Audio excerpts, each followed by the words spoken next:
क्या ये जिस तरीके से अवैध निर्माण का हवाला देकर कि भाई इलीगल कंस्ट्रक्शन है, अनऑथराइज्ड कंस्ट्रक्शन है, बुलडोजर लेकर पहुंच गए, मकान ढहा दिए, वो सब सुप्रीम कोर्ट ने अत्याचार, मनमाना रवैया, अराजकता और सत्ता का बेजा इस्तेमाल करार दे दिया सुप्रीम कोर्ट ने?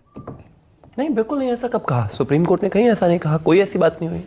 सुप्रीम कोर्ट ने कहीं भी ये नहीं कहा कि बेजा इस्तेमाल करा है या फिर कुछ केसेस में ऐसा रहा। मैं एक चीज कहना चाहता हूं, टाइम एंड अगेन अगर केसेस की बात की जाए तो across the country her state में इस तरह की स्थितियां रही हैं, हर राज्य के साथ। आने वाले टाइम में वो भी मैं आपको बताऊंगा।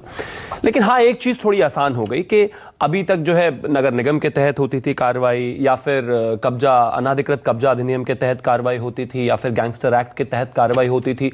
तो एक स्टैंडर्ड ऑपरेटिंग सिचुएशन नहीं थी। सरकारों के पास अलग अलग तरीके से अलग अलग कानून, उसके तहत जो है कार्रवाई होती थी। अब एक संगठित तौर से चीजें होंगी और क्लैरिटी रहेगी कि हाँ, यहां पर जहां तक नोटिस सर्व होने की बात है, सभी केसेस में ज्यादातर नोटिस सर्व हुए। कुछ केसेस में जो है इशू वो बना, लोगों ने अलग अलग पॉलिटिकल उसका इशू बनाया। लेकिन अगर उत्तर प्रदेश की हम खासतौर पर बात करें, जिसके बारे में सबसे ज्यादा इस बात को पिन पॉइंट किया गया, और ये भी एक बात सच है कि ये तो उत्तरी दिल्ली बनाम उलेमा का केस था, उत्तर प्रदेश का इसमें कोई लेना देना नहीं था। लेकिन बावजूद उसके मैं एक चीज कहना चाहता हूं कि अगर इस देश में किसी को भी लगता है, या उत्तर प्रदेश में किसी को भी लगता है कि सुप्रीम कोर्ट के इस निर्णय के आने के बाद आपका जो अनाधिकृत निर्माण है, आपका जो अवैध निर्माण है, वो नहीं गिराया जाएगा, तो माफ कीजिए, इस तरह की गलतफहमी में नहीं रहना चाहिए और रहना आगे भी नहीं चाहिए। क्योंकि सरकार क्लियर है इस चीज को। क्लैरिटी दे दीजिए शिवम, इस पर थोड़ी क्लैरिटी दे दीजिए। ये दिल्ली का केस था, हाँ, या फिर इसमें उत्तर प्रदेश को भी इन्वॉल्व किया जाना चाहिए? ये सिर्फ दिल्ली का केस था?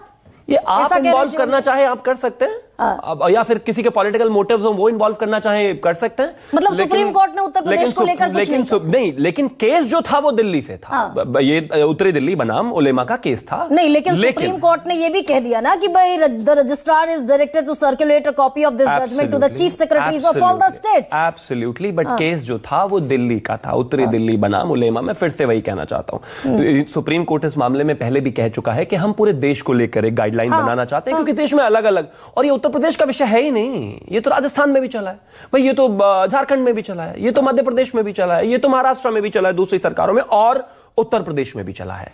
इस देश में 2000 कार्रवाइयां हुई पिछले 7 साल में, उनमें सबसे ज्यादा 28 राज्य देश में 2000 कार्रवाइयां सारे राज्यों में मिलाकर हुई, उत्तर प्रदेश में 1500 से ज्यादा हुई। तो ये तो गौरव की बात है। अच्छा, मैं तो कहता हूं कि ये तो गौरव की बात है। जे विश्वनाथन जो थे, उन्होंने कहा था, why can't some guidelines be laid down, it should be put across all the states. Justice Gavai said, we are not going to protect unauthorised constructions, but there has to be एक streamline process for that, which means, ये गौरव की बात है। अच्छा शिवम, एक second, which means आपके 6 नवंबर को supreme court ने 6 नवंबर को सुप्रीम कोर्ट ने उत्तर प्रदेश सरकार पर 25 लाख रुपए का जुर्माना लगाया। और क्या कहा सुप्रीम कोर्ट ने, ये बता दीजिएगा, ये भी गौरव का विषय है क्या सुप्रीम कोर्ट सरकार के लिए, कि घरों को तोड़ना अचानक कैसे शुरू कर सकते हैं आप? अराजकता है किसी के भी घर में घुस जाना, मनमानी है, उचित प्रक्रिया का पालन नहीं करते, नोटिस नहीं देते, साइट पर जाएंगे, लोगों को बता देंगे और फिर बुलडोजर लेकर पहुंच जाएंगे। ये तो अधिग्रहण जैसा है। आपने जगह तोड़ दी, बुलडोजर चला दिया, और इस पूरे प्रोसेस का कोई कारण नहीं था। 25 लाख रुपए का जुर्माना ठोक दिया। ये भी गौरव की बात है उत्तर प्रदेश सरकार के लिए। उत्तर प्रदेश में अप्रॉक्सीमेटली 80,000 गज से 80,000 गज से ज्यादा जमीनों को जो अनाधिकृत थी उनको छुड़ाया गया। उत्तर प्रदेश में जो गैंगस्टर माफिया गुंडे अपने मुख्तार अंसारी जैसे गजल नाम के होटल बनाकर बैठे थे, उसका ध्वस्तीकरण किया गया। उत्तर प्रदेश में जो अतीक अहमद जैसे गुंडे गैंगस्टर लोगों की जमीनें कब्जा कर बैठे थे, उन जमीनों पर गरीबों को फ्लैट बनाकर उत्तर प्रदेश की सरकार ने अभी तक घर 77 दे चुके हैं, और ऐसी जमीनों पर लगातार गरीबों के लिए घर बना रहे हैं। ये हमारे लिए, अब आपको सवाल जितने भी हो आप बोल लीजिए, लेकिन मुझे बोलने का मौका दीजिए। मैं आपको नहीं रोक रहा, आपके पास 5 सवाल हैं, 10 है, सारे रख दीजिए, बोलने का मौका दूंगी। शिवम, आप कह रहे हैं आपने गरीबों को घर दे दिए। जी दिए। आपने कहा कि आपने मुख्तार अंसारी और अतीक अहमद जैसे, सुनिए ना, सवाल तो सुनिए। जी बोलिए। आपने कहा मुख्तार अंसारी और अतीक अहमद जैसों के घर गिराए और गरीबों को दे दिए। आपकी सरकार में मंत्री संजय निषाद कह रहे हैं कि गरीबों के घर उजाड़ोगे तो वो आपको उजाड़ देंगे। ऑफिशियल स्टेटमेंट है संजय निषाद का। किसने किसको उजाड़ा है ये उत्तर प्रदेश में 2007, अब मुझे प्लीज बोलने का मौका दीजिएगा, मेरा आपसे निवेदन है। उत्तर प्रदेश में 2017 में जनता ने किसको उजाड़ा है हमने देखा है।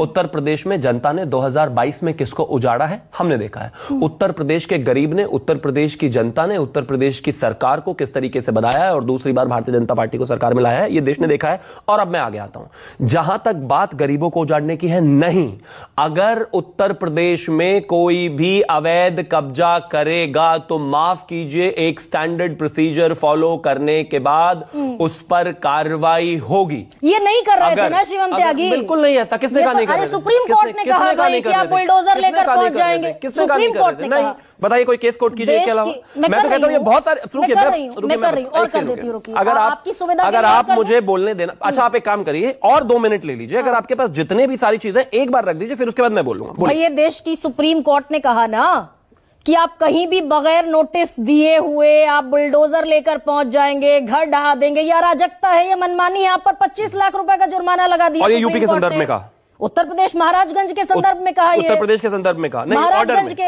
ऑर्डर में कहा, एब्सोल्युटली कहा। मैं लेकर बैठी हूं, पढ़िए, ये देखिए, पढ़ दिया मैंने, प्लीज पढ़िए ना। महाराजगंज का 2019 का मामला है जिस पर 6 नवंबर को सुप्रीम कोर्ट में हियरिंग हुई और सुप्रीम कोर्ट ने कहा कि आप चौड़ीकरण का बहाना बनाकर बुलडोजर लेकर पहुंच गए। 50 साल, ये भी कहा, और टिप्पणी बता देती, 50 साल से आप क्या कर रहे थे? ये अहंकारी राज्य सरकार है जिसे एनएचआरसी ह्यूमन राइट कमीशन के आदेशों का सम्मान करना होगा।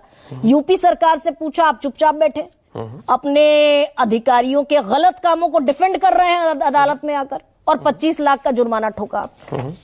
अब मैं आता हूं, सुप्रीम कोर्ट ने जो आज एक स्टैंडर्डाइज प्रोसीजर बनाया ना, वो सिर्फ उत्तर प्रदेश के लिए है। वो जिस 6 नवंबर की आप बात कर रहे हैं वो एक अलग ऑर्डर है। जो आज सुप्रीम कोर्ट लेकर आया है वो एक अलग कंक्लूसिव ऑर्डर है पूरे देश के लिए, जिसकी गाइडलाइंस पूरे देश में फॉलो होंगी।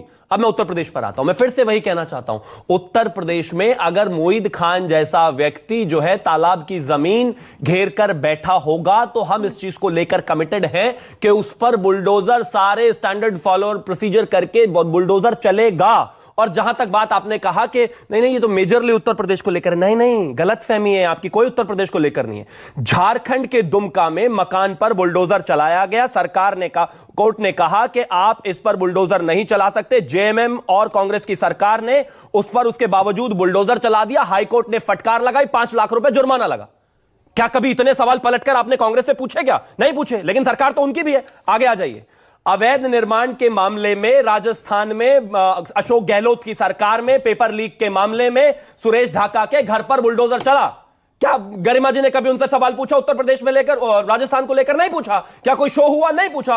उसके अलावा प्लीज मुंह का मौका दीजिए, मैं आपके बीच में नहीं बोला ना। महिला तस्कर उषा का 4 मंजिला मकान राजस्थान में गहलोत सरकार ने रातों रात गिरा दिया, उस पर कोई सवाल पूछा गया? नहीं। तो मैंने पलट कर नहीं, आंकड़े शिवम त्यागी, आंकड़े आपको, अरे भाई शिवम, स्टूडियो में देखिए, शाउट मत कीजिए। मैं कौन शाउट कर रहा है? आराम से, जब आप सवाल पूछ, एक सेकंड, मैंने आपके टोन को बोला क्या? मैंने कहा शिवम, सुनिए, आपका सवाल पूछने का तरीका, आपका जवाब देने का तरीका नहीं, ऑफ कोर्स है ही नहीं। मेरा आपसे, क्योंकि मैं आपसे चुनाव लड़ता हूं, पूरे देश में 2000 बुलडोजर एक्शन होंगे, 28 राज्य हैं इस देश में, और 2000 एक्शंस में से 1500-1700 एक्शन इकलौते उत्तर प्रदेश में होंगे। सवाल नहीं होगा तो सवाल होगा ना, तो 500 पर नहीं होगा, लेकिन सिर्फ 1500 पर होगा।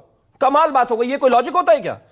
अब आगे आते हैं, आपने कहा, और थोड़ा सा बुलडोजर्स पर और मैं देना चाहता हूं आपको। मध्य प्रदेश में लीडर ऑफ ऑपोजिशन कांग्रेस के उमेश सिंगार ने कहा कि जिन लोगों ने हमारे लोगों पर बुलडोजर चलाया, सरकार आते ही हम उन पर बुलडोजर चलाएंगे। अब इसको छोड़ दीजिए। पंजाब में 5000 एकड़ जमीन पर अवैध कब्जे थे, जिसको भगवंत मान सरकार ने प्राइवेट और सरकारी स्तर पर आकर गिराया। उसमें से तो गलत है ना शिवम त्यागी? शिवम, मैं सिर्फ एक ही चीज कह रहा हूं, शिवम गलत है ना ये? क्या शिवम त्यागी बीजेपी के ऑफिशियल? ना प्लीज आप ऐसे मत करिए। मोनोलॉग नहीं, जब आप सवाल करते हैं, क्या गलत प्रक्रिया के तहत?